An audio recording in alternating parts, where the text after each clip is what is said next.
हिंदुस्तान में लोकतंत्र पर आक्रमण हो रहा है और इसका हमको हर रोज नए नए उदाहरण मिल रहे हैं। सवाल मैंने एक ही पूछा था,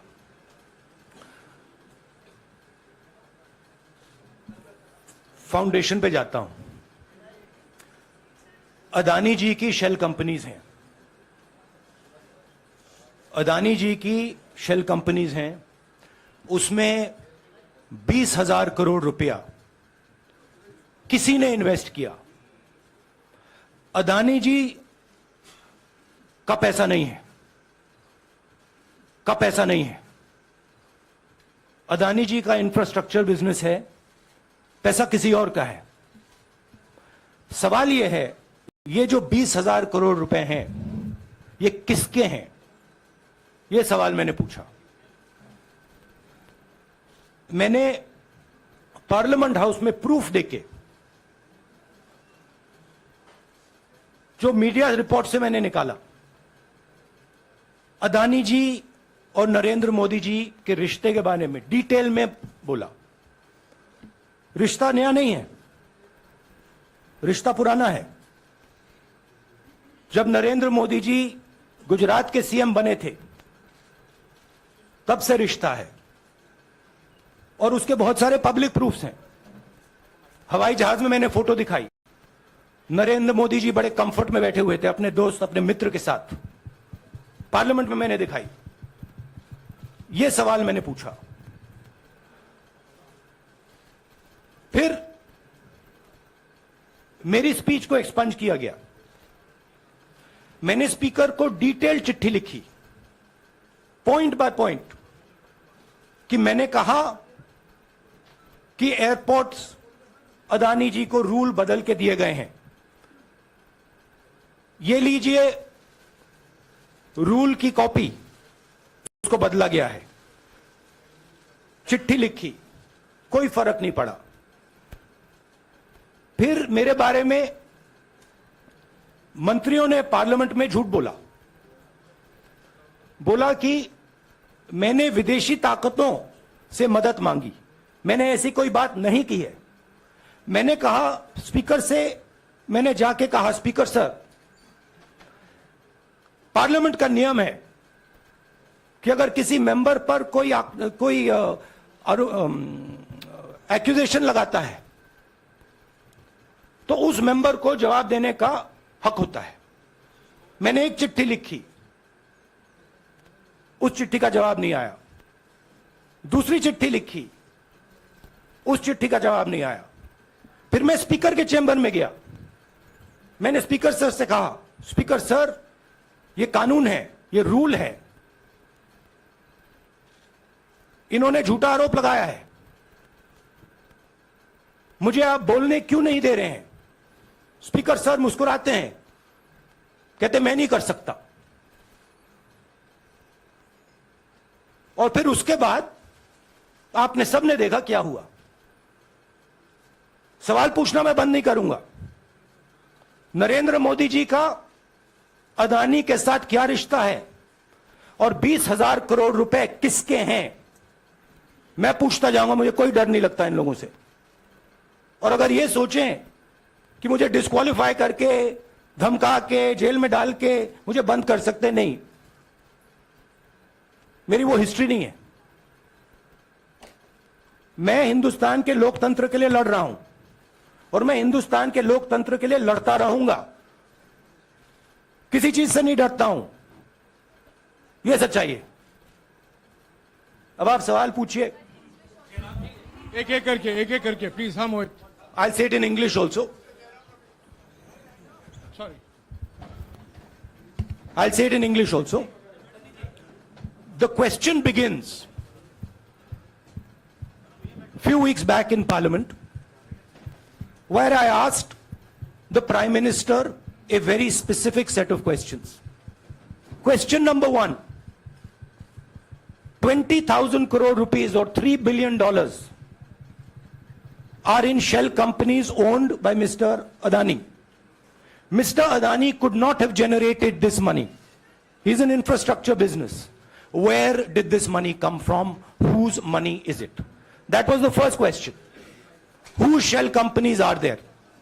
These companies are working in the defense field. Why does nobody know whose money this is? There is a Chinese national involved in this. Why is nobody asking the question, who is this Chinese national? That was the first question. Second question was, set of questions with proof.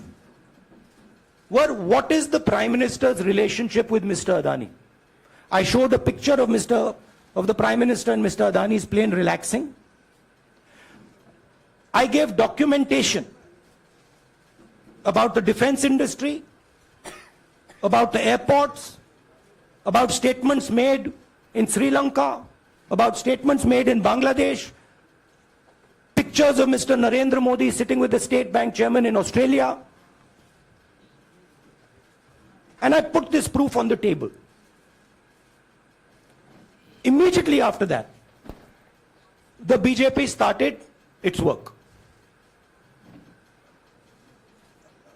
My speech was expunged. I wrote a letter to the Speaker with a detailed explanation on the defense industry, on the airports, with press clippings, supporting documents, legal documents, and said, this is the supporting foundation of my speech. I have not made this speech, I have not invented this. This is detailed research, here it is. Nothing happened. Nothing was revoked. My speech today is not part of the record of Parliament. The same, by the way, was done with Mr. Kharge. After that, BJP ministers lied about me in Parliament. They made the statement to distract from the Adani issue. The whole game, disqualification, and all these statements are to distract from the central question, whose money is it? 20,000 crores, whose is it? Kiska hai ye? That's the main question. The whole thing is to distract. So, they said that I've asked foreign forces to help India. Most ridiculous statement. I have never made such a statement. You can look at all the conversations I had in the United Kingdom. Not one such statement was made. In fact, I said this is India's problem. India has to resolve this problem, right? A minister lies on the floor of the House. I wrote to the Speaker and I said, Speaker, sir, it is my right as a member of Parliament, when somebody makes an accusation, to state my position. Please let me state my position. The first letter is not answered. I then write a second letter with more details, saying the names and what was said. Still no answer. I then go to the Speaker's chamber and I say, Speaker, sir, what is going on? We live in a democracy. You are the defender of that democracy. Why are you not letting me make my statement? The Speaker smiles and says, I cannot do that. Come and have a cup of tea with me. Right? So this is the whole drama that is being orchestrated to defend the Prime Minister from the simple question, whose 20,000 crore rupees, whose $3 billion went to Mr. Adani shell companies? हाँ जी मोहित, एक minute सबको राहुल मौका जी, मिलेगा. राहुल जी, मोहित दुबे हूं मैं. मेरा सवाल ये है कि आप शहीदों By the way, sorry, I just need to finish that. I left out a part. Look, I'm here defending the democratic voice of the Indian people.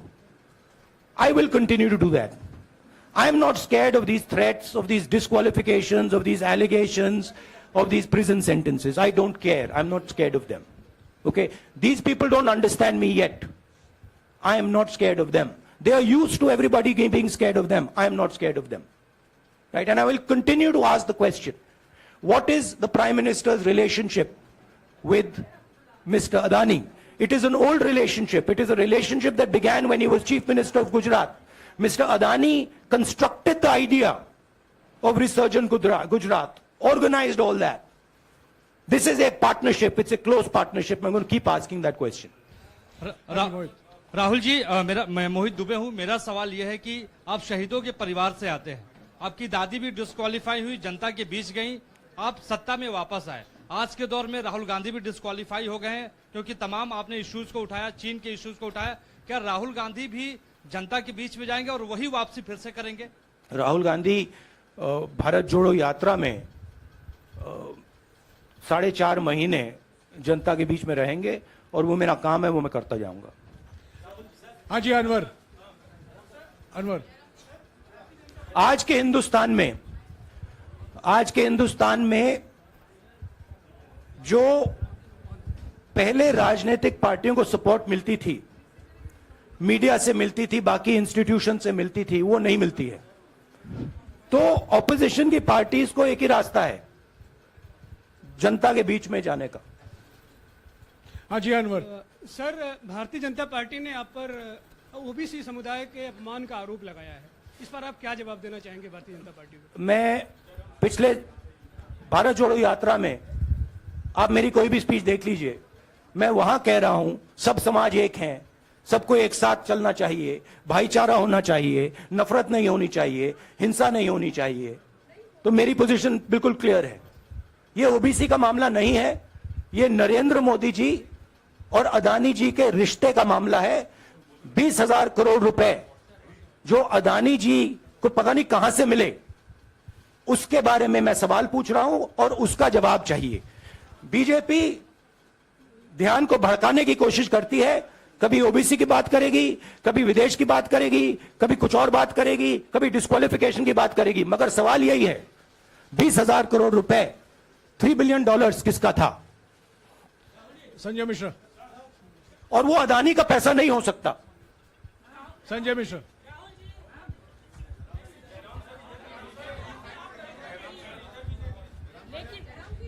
आपने कहा आप डरते नहीं हैं, लेकिन स्टेट के टारगेट पे हैं और स्टेट आपके खिलाफ है, पूरी स्टेट, पूरी मशीनरी आपके खिलाफ है। ऐसे में आपके सामने चैलेंजेस बहुत बड़ा है, तो रास्ता क्या है, रणनीति क्या है? देखिए भैया, चाहे स्टेट हो, चाहे कुछ भी हो, मैं सच्चाई को देखता हूं। मुझे और किसी चीज में इंटरेस्ट नहीं है, मैं सच्चाई बोलता हूं। राजनीति में यह फैशनेबल बात नहीं है, मगर यह बात मेरे खून में है। मैं और कोई रास्ता निकाल ही नहीं सकता हूं। तो मेरा काम यह है, यह मेरी तपस्या है, जीवन की तपस्या है, उसको मैं करता जाऊंगा। चाहे मुझे डिस्क्वालीफाई करें, मारे पीटे, जेल में डाले, मुझे कोई फर्क नहीं पड़ता। मुझे अपनी तपस्या करनी है। इस देश ने मुझे सब कुछ दिया है। शांत हो जाइए। इस देश ने मुझे सब कुछ दिया है, प्यार दिया है, इज्जत दी है, इसलिए मैं ये करता हूं। हाँ Supriya. Sir, Rahul sir, BJP के जो लीडर्स आप पे अटैक कर रहे हैं उस पर आप क्या कहेंगे? और इसके अलावा वायनाड, वहां पर जब से खबर गई है, वहां पे लोग बहुत डिसबिलीफ में हैं, प्रोटेस्ट भी इरप्ट हो रहा है। आप अपनी कॉन्स्टिट्यूएंसी के लोगों को क्या कहना चाहेंगे? नहीं, मैंने सोचा है कि मैं अपनी, देखिए मैंने कॉन्स्टिट्यूएंसी में भी बोला कि वायनाड के लोगों के साथ मेरा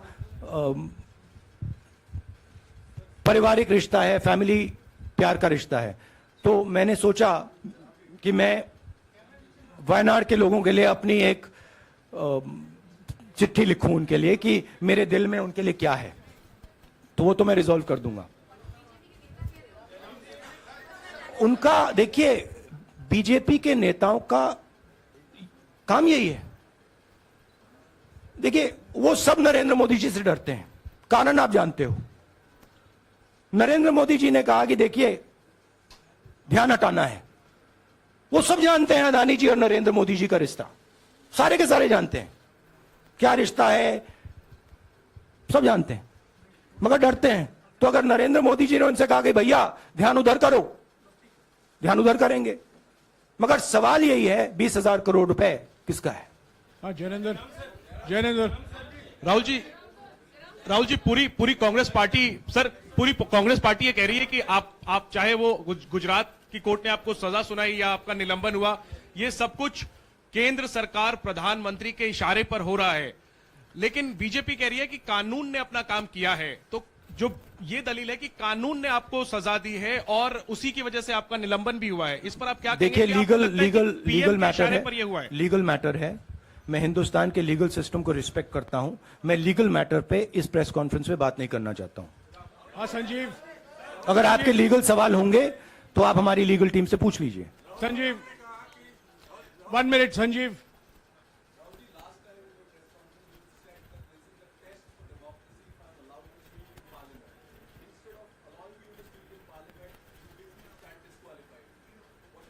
No, look, please understand why I have been disqualified. I've been disqualified because the Prime Minister is scared of my next speech. He's scared of the next speech that is going to come on Adani, right? I've seen it in his eyes. So he's terrified of the next speech that is going to come, and they don't want that speech to be in Parliament. That's the issue. That is why, first the distraction, now the disqualification. Please don't be confused about this matter. There is a deep relationship between Narendra Modi ji and Mr. Adani. There is a question. 20,000 crore rupees have suddenly arrived in Mr. Adani's shell companies. Where has this money come from? Whose money is it? It is, some of these companies are defense companies. Why is the defense ministry not asking this question? Why is the defense ministry not asking the question? But please explain to us, whose money is this that is being spent on our drone development, that is being spent on our missile development, that is being spent on our ordnance production? Why is the defense ministry not asking this question? हाँ मंजरी, please एक minute मंजरी। सदस्यता की रद्द हुई तो उसके बाद बहुत सारे ऐसे विपक्षी दल जो अभी तक कांग्रेस से दूरी बना के चलते थे वो भी आपके समर्थन में आए। तो आपको क्या लगता है अब वो समय आ गया है जब सारे विपक्ष को एकजुट हो जाना चाहिए? मैं उन सब विपक्षी दलों का धन्यवाद करता हूं कि उन्होंने इस बात में हमारी सपोर्ट की और हम सब मिलके काम करेंगे। रंजीता, जिस बयान को लेकर आपको ये सजा सुनाई गई है, क्या आपको लगता है, आपको अफसोस है उस बयान को लेकर? क्या कहेंगे उस बयान पर? अब देखिए, अब ये लीगल डिस्कशन है, उस पे मैं टिप्पणी नहीं करना चाहता हूं क्योंकि ये कोर्ट में मामला है। मगर मैं जो भी सवाल उठाता हूं वो सोच समझ के उठाता हूं। हाँ जी नीरज। राहुल जी अभी कुछ ही दिन पहले लक्षद्वीप के सांसद मोहम्मद फैजल की सदस्यता गई थी और बाद में हाईकोर्ट ने स्टे कर दिया था। अभी उनकी मेंबरशिप रीइंस्टेट नहीं हुई है। देखिए, तो सुन लीजिए। हाँ। राहुल जी सुन लीजिए, अभी उनकी सदस्यता रीइंस्टेट नहीं है, लेकिन चुनाव आयोग ने चुनाव की घोषणा करने के बाद उसे रोक दिया था। अगर ऊपरी अदालत से आपको स्टे मिलता है तो आपको उम्मीद है कि लोकसभा स्पीकर भी आपकी सदस्यता को बहाल कर देंगे? मुझे उम्मीद में कोई इंटरेस्ट ही नहीं है। चाहे मुझे सदस्यता मिले ना मिले, मैं अपना काम करूंगा। अगर ये मुझे परमानेंटली डिस्क्वालीफाई कर दें तो भी मैं अपना काम करूंगा। अगर मुझे रीइंस्टेट कर दें तो भी मैं अपना काम करूंगा। मुझे कोई फर्क नहीं पड़ता मैं पार्लियामेंट के अंदर हूं या बाहर हूं, कहां हूं। मैंने आपसे कहा मुझे अपनी तपस्या करनी है, मैं उसको करके दिखाऊंगा। आपके लिए नहीं, अपने लिए। रवि एक मिनट रमन। हाँ। एक मिनट रमन।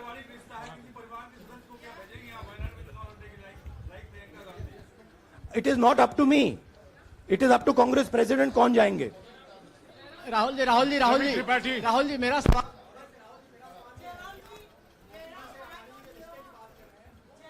आपके यहाँ बैठे हैं। हाँ। दोनों मुख्यमंत्रियों का भी अडानी जी से रिश्ता है, उनके साथ लेन देन का मामला, उसका कहा धंधे का मामला है। लेकिन क्या धंधे का मामला क्या बात कर रहे हैं? ये धंधा रोकेंगे ये लोग? जिनके पास जो भी स्टेट का उनके साथ नाता है, जो भी बिजनेस चल रहा है, वो बिजनेस रोका जाएगा क्या? देखिए, सिंपल सी बात है, आप डिस्ट्रैक्ट करने की कोशिश मत कीजिए।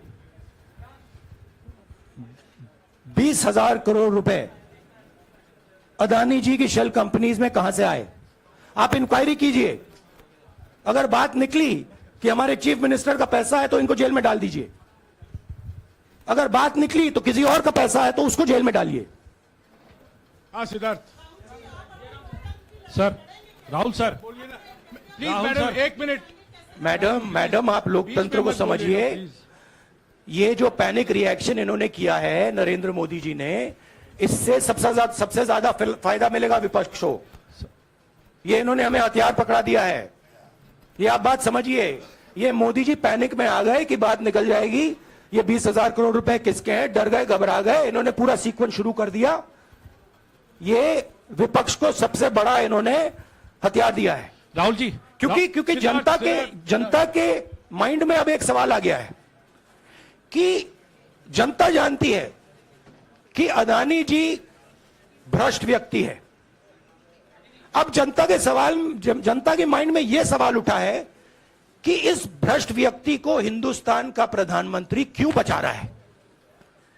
यह मतलब अब सब कुछ बीजेपी के लोग, नरेंद्र मोदी जी सब कुछ इस व्यक्ति को बचाने के लिए क्यों कर रहे हैं। दूसरा सवाल, बीजेपी के लोगों ने कहा कि अदानी पर आक्रमण देश पर आक्रमण है। मतलब इनके माइंड में देश अदानी है और अदानी देश है। बात समझिए राहुल जी। हाँ, सिद्धार्थ। राहुल जी, मेरा सवाल आपसे ये सिद्धार्थ। है कि जब आप ये फैसला सामने आया, आपको मैक्सिमम पनिशमेंट जो है इसमें जो हो सकती है वो आपके लिए मुकर्रर की गई। इस बीच कई लोगों ने यह भी कहा, आपके पार्टी के भी एक सांसद ने कहा कि कम से कम जज को ये देखना चाहिए था कि सामने जो शख्स है वो एक गांधी परिवार से आता है। इस पर आप क्या कहेंगे, और आपको लगता है मैक्सिमम पनिशमेंट जो है आपके केस में, मैक्सिमम पनिशमेंट आपके लिए मुकर्रर की गई, क्या आपको इसके पीछे क्या कहना है आपका? वही मैंने कहा, अगर डिस्ट्रैक्शन करना है, मैक्सिमम पनिशमेंट की तो जरूरत है। मिनिमम पनिशमेंट से बात थोड़ी बनेगी। मैं तो सोच रहा था भैया 5 साल होते, 7 साल होते, 10 साल होते, वो भी मिल जाता। मुझे क्या फर्क पड़ रहा है यार राजदीप,